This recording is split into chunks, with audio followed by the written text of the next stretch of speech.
नमस्कार साथियों, आप सभी का आपके अपने YouTube channel KR exam warrior में आप सभी का स्वागत।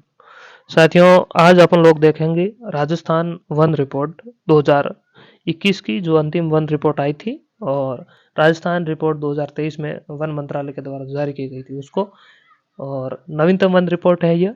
और आपके सेकंड ग्रेड का जो एग्ज़ाम है अभी दिसंबर में होने वाला, उसके लिए ये काफ़ी महत्वपूर्ण रहने वाली है। और आपके दोनों पेपरों में सामाजिक वालों के लिए भी महत्वपूर्ण है क्योंकि उसके सेकंड पेपर में है, और प्रथम पेपर की बात करें तो सभी के लिए अनिवार्य तो है ही।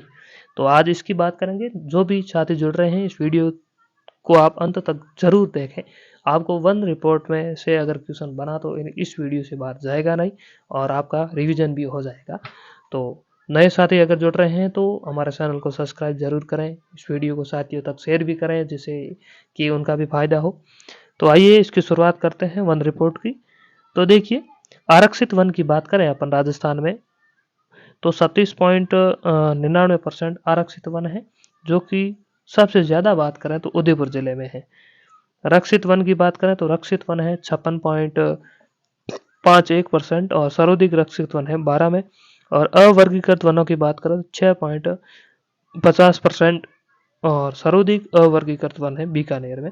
आपको इतना ही ध्यान में रखता है। वनों के 3 वर्गीकरण है: आरक्षित, रक्षित, वर्गीकरण। आरक्षित में 37.99, रक्षित में 56.51, अवर्गीकृत में 100.50। आरक्षित सबसे ज्यादा उदयपुर में, रक्षित वन सबसे ज्यादा 12 में, अवर्गीकृत सबसे ज्यादा बीकानेर। कुल क्षेत्रफल की बात करें तो 32,921 वर्ग किलोमीटर क्षेत्र में है। यह आंकड़ा पूछा जा सकता है, इसको ध्यान में रखना है। कुल 1% पूछे तो 9.61% है वन, तो ये बात आपको ध्यान में रखनी है। आगे अपन देखें तो वन विभाग राजस्थान की स्थापना 1950 में हुई। राष्ट्रीय वन नीति 1952 में प्रथम बार आई। उसके बाद बात करें तो उसमें कहा गया था कि 33% भाग भी वन हो, और उसमें उल्लेख था कि मैदानी क्षेत्र में कितने हो तो 20% और पर्वतीय क्षेत्र में 60% वन हो। ये ध्यान में रखना है। और राजस्थान राज्य पर्यावरण वन नीति प्रथम 2010 में घोषित हुई और इसमें कहा गया कि 20% भाग पर वन हो, और लक्ष्य रखा गया कि 20% भाग पर हम वन का लक्ष्य लेकर चल रहे हैं। राजस्थान वन नीति नवीनतम वन नीति अभी घोषित की है, ये महत्वपूर्ण है और इसको ध्यान में रखना आप।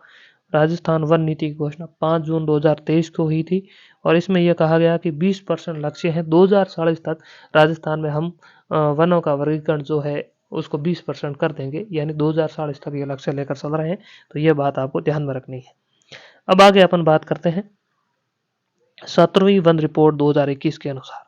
नवीनतम वन रिपोर्ट यही है, इसी के अनुसार क्वेश्चन आएंगे, तो आपको कोई भी कंफ्यूजन रखने की जरूरत नहीं है। यहाँ से डायरेक्ट क्वेश्चन आएगा अगर आया तो इसमें देखिए, अभिलेखित वन की बात करें 17वीं वन रिपोर्ट के अनुसार तो इसमें 9.60% भाग पर राजस्थान में वन है और 32,863 वर्ग किलोमीटर क्षेत्र में है। ध्यान में रखना, 9.60%, 32,863 वर्ग किमी क्षेत्र, 0.38% की वृद्धि हुई है अभिलेखित वन में।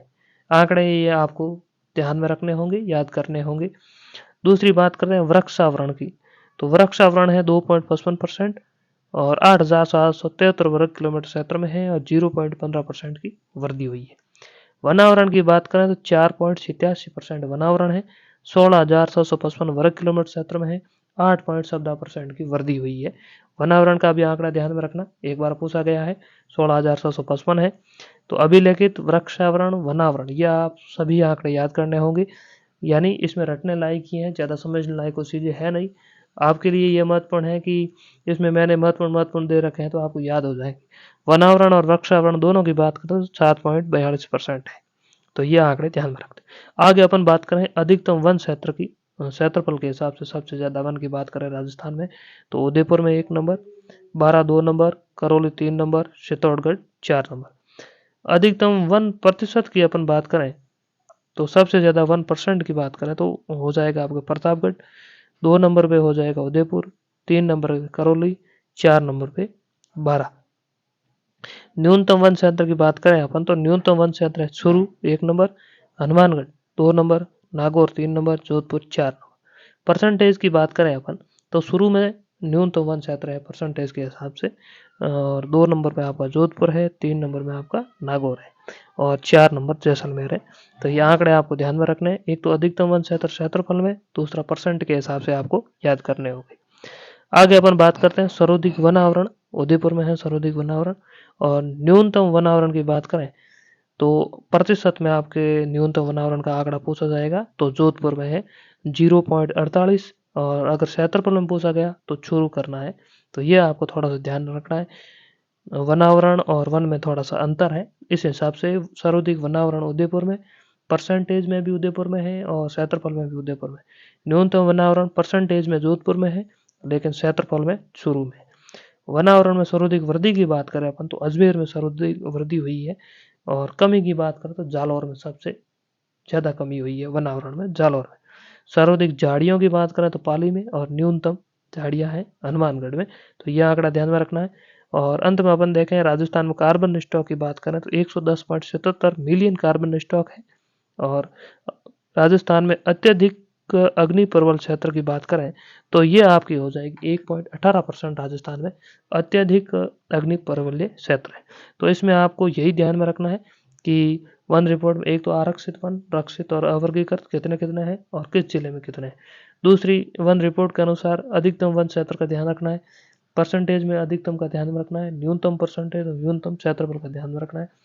बाकी सर्वाधिक वनावरण, न्यूनतम वनावरण एक दो बार अगर आप इसको देखोगे तो आपको आराम से याद हो जाएगा। और यहाँ से हर बार ये क्वेश्चन आता है, बहुत ही आसान क्वेश्चन आएगा। जितने मैंने आंकड़े दिए इनमें से आपको लगभग क्वेश्चन इन आंकड़ों में से मिल जाएगा। और यह आपके फर्स्ट पेपर और सेकंड पेपर दोनों के लिए महत्वपूर्ण है। और वन से अपन बात करें इस टॉपिक के तो लगभग सीधा क्वेश्चन ही पूछा जाता है। या तो पूछा जाएगा सबसे ज़्यादा वनावरण का है, या परसेंटेज के हिसाब से सबसे ज़्यादा वनावरण क्या है, या फिर अभिलिखित वन का भी ध्यान में रखना है। तो ये दो आंकड़े हैं, आप आराम से याद करोगे तो हो जाएगा। आगे अपन वीडियो में प्रयास करेंगे आपके जो प्रथम पेपर में कठिन टॉपिक है, प्रवास है, जनसंख्या है और भी, तो उसका भी मैं जल्द कोशिश करूंगा कि आपको वीडियो उपलब्ध करवा दूं और आपका रिवीजन भी आराम से हो जाए। बाकी देखिए ज़्यादा आपको माथापच्ची करने की ज़रूरत है नहीं, धीरे धीरे मैं वीडियो डालने का प्रयास करूंगा, वो भी आप देख लेना। और ज़्यादा से ज़्यादा हो सके तो अपना रिवीजन पर ध्यान दें, क्योंकि रिवीजन ज़रूरी है। चाहे आप परीक्षा से पहले कितना भी और कितने माह भी आपने तैयारी क्यों ना की हो, लेकिन अगर आपका रिवीजन नहीं हुआ तो फिर आपके वो अंक में तब्दील आप नहीं कर पाओगे उसको। तो रिवीजन ज़रूर करें जितना भी पढ़ा है। तो इसको लेकर ही मैं बात कर रहा था। बाकी वीडियो अपन समय समय पर डालने का मैं प्रयास करूंगा ही। बाकी अब आपके ज़्यादा दिन बचे हैं नहीं परीक्षा में, 25 से 27 दिन है। तो जहाँ तक हो सके जितना भी पढ़ा है उसका आप रिवीजन कर लें। ज़्यादा जैसे टेस्ट सीरीजों में वगैरह में ध्यान देने की ज़रूरत है नहीं, क्योंकि टेस्ट सीरीजों में आपको फंसाया जाएगा टफ क्वेश्चन डाल के, वैसे क्वेश्चन परीक्षा में आने हैं नहीं। तो यही न्यूज़ थी और यही वीडियो था। मिलेंगे अगली वीडियो में, तब तक के लिए धन्यवाद।